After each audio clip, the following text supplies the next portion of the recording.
Hello there YouTubers, today we are going to show you an Arch install tutorial. Like we're going to say, we're doing it on a netbook.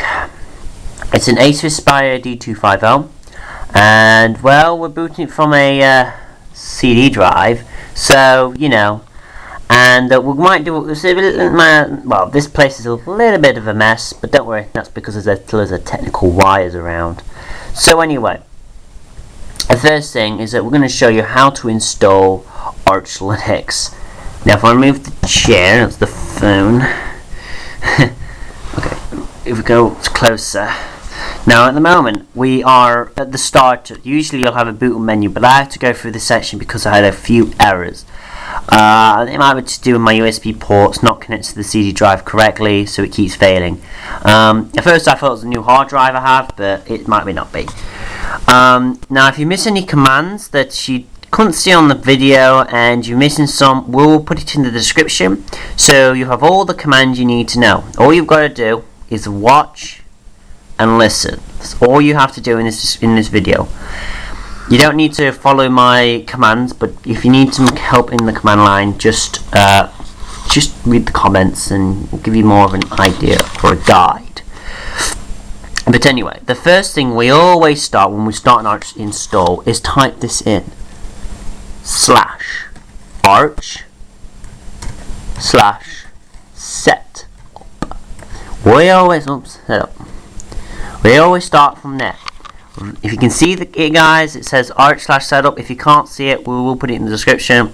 I really can't tell in the video because it's very blurry from here, but you know, it's not a very good camera, so I try as good as possible.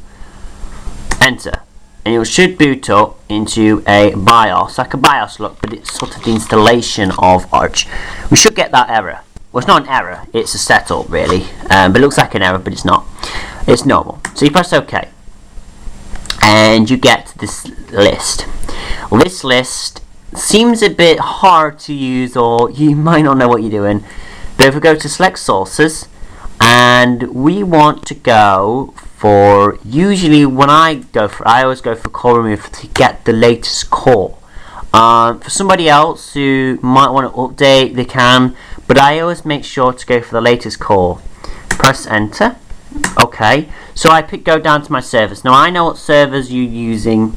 To find out your server, I would go into the downloads, Arch downloads, look around for each server, and sometimes you might say, like down here, I know what server I need, because the positive in it, because I know this is the English service, because of mirror.uk2.net. If you get like servers like positiveinternet.com, that's English server. That's an English server. You know, these are English servers. So if you're from England, you're thinking, "Oh my God, I don't know what server I need to get." You know, these are servers. But there are a lot more in American. So there's a lot of American servers than any other European or Asian servers are at. So there's a lot of American servers because they count as America counts as one country, but it's a big country. So yeah, I'm going to pick for my thing. I always pick mirror.uk2.net. It's the best for me for that. Either FTP or HTTP. Make sure, yeah, so I want to make sure that this connects to Ethernet. I've got it connected to the Ether port. There, you can tell. I want to connect to the Ethernet, so the first one. And I want to go for DHCP, so automatically connects to the internet. It's always start, so you always start connect to the internet. Now if it doesn't work, because I always pick the core, because if it doesn't work, and I can always install the core. So I mean, some users out there won't tell you this, but I always pick the core then over the net install, because the core, if you can't install over the net, you can always install an older version of Arch and then try and update why you've installed it and try and learn why it won't connect to the Ethernet. Oh, it's failed. I think there might be poor communication between the device. This cable's a bit damaged anyway. If I can't connect to sources, I'm just going to go in straight to core local. Yeah, I'm just going to go to local, enter. Okay, no. Oops, cancel. So, okay, no. Setup editor. So, you know, if it doesn't work, just go straight into local.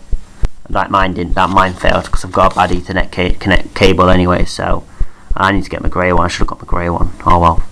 We'll go for Nano for more easier editing. We always pick Nano. If you know how to use Viz, then you can pick Viz. But if you know how to use Nano, use Nano. Select time, region and time zone. So you know, I live in Europe and I live in London. Well, not in London. I live in actually outside of London, but you know, London. Set time and date. UTC or local time. Actually, I'm not that full, so I'm just going to do UTC. Does it look right? Yes, it looks right. It's right. Back to main menu. Partition hard drive. Partition hard drive.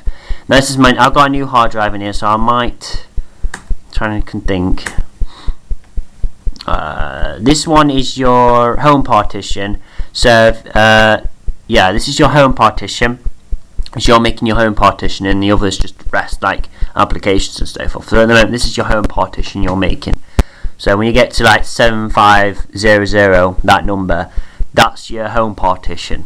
Just to make the point. So if anyone gets thinking, oh no, my home partition is small or something, just make sure your home partition is big so you can add like your files, your folders. You've got to work out how much music, how much data you've got on your hard drive, how much you're going to put on there.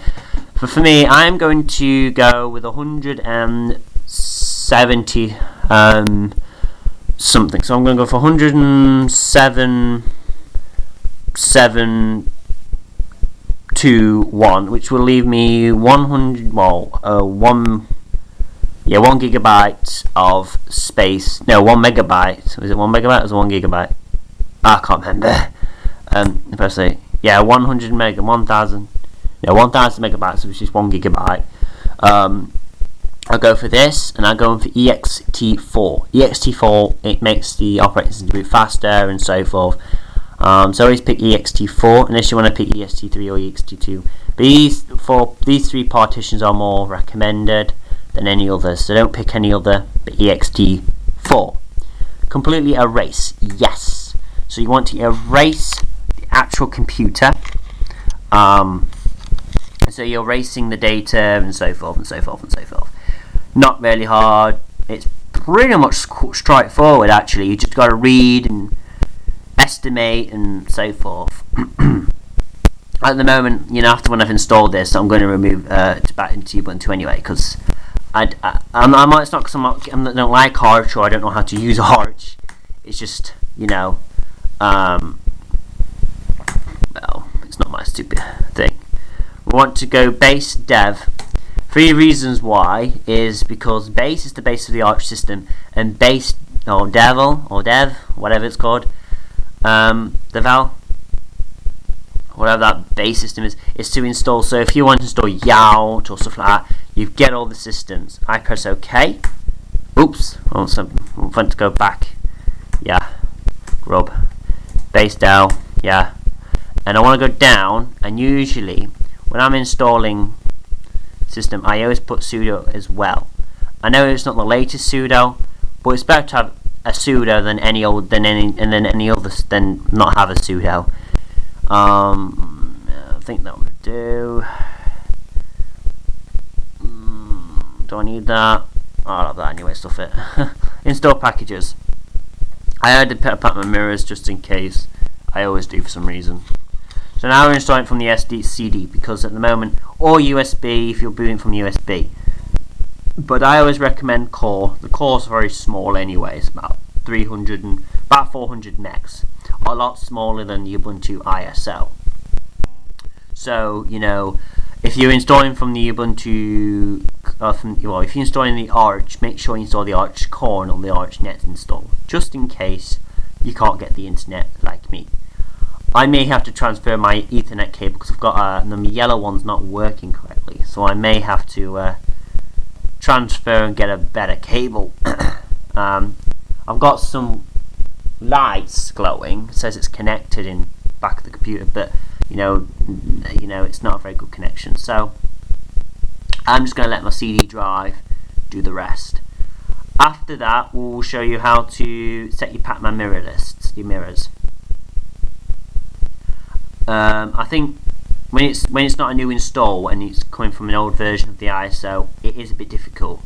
So if you're installing from the actual core from the CD, because it hasn't been updated since August, you may have to update the actual Pacman itself, and it's kind of complicated most of the time.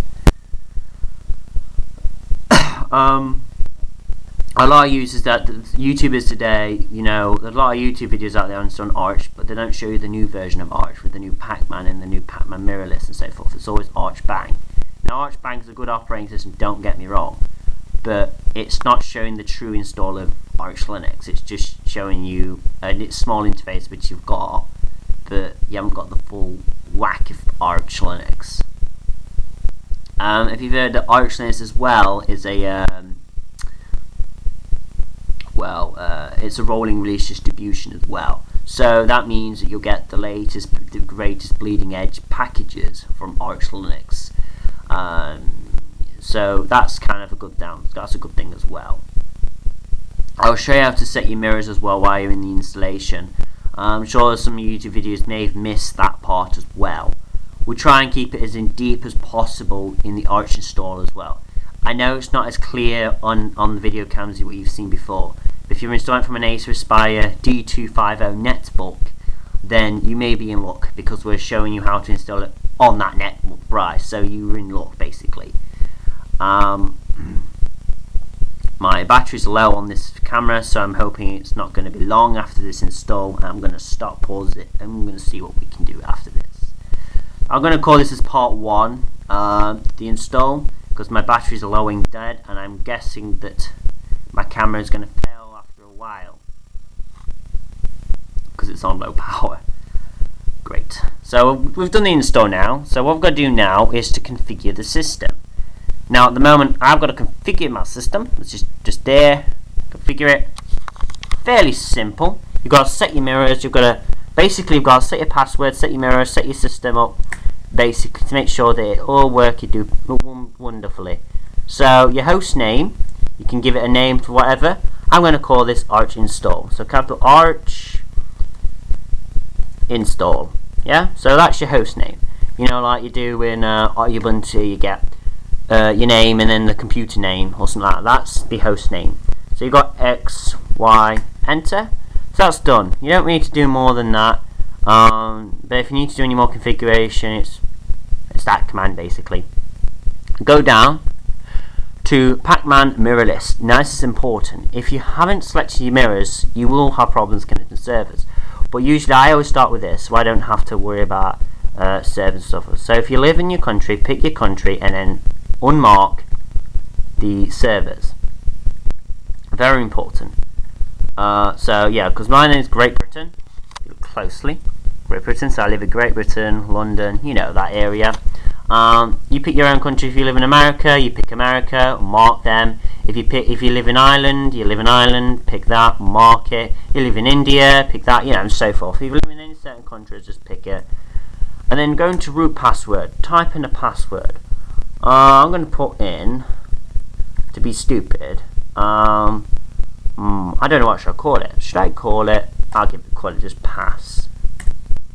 Oops. Yes, there we go. So we've done. We've gave it a password, which is called pass. Again, you won't be able to hack this because, again, after when I've installed this and showed you how to install it, I'm going to remove it and I'm just going to slap Ubuntu back on because I really do prefer Ubuntu 12.04 than over Arch. No offense to the Arch users out there. But that's my users' preferences anyway.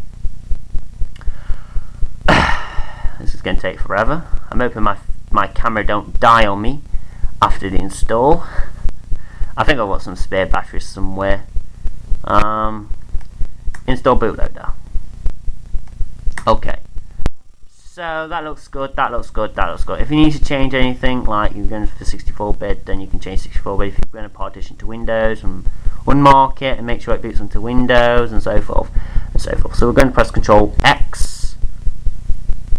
Yes, that's the NBR partition. Yes, that's okay. Exit and exit. So what do we do now? Well, the last thing we do now is reboot. But all we have to do is type in reboot. That's it. Not really hard. It's pretty much straightforward. You're in root anyway, so press enter, it will do the rest. And I think this is the end of the tutorial. Come to part 2 and we will carry on from there.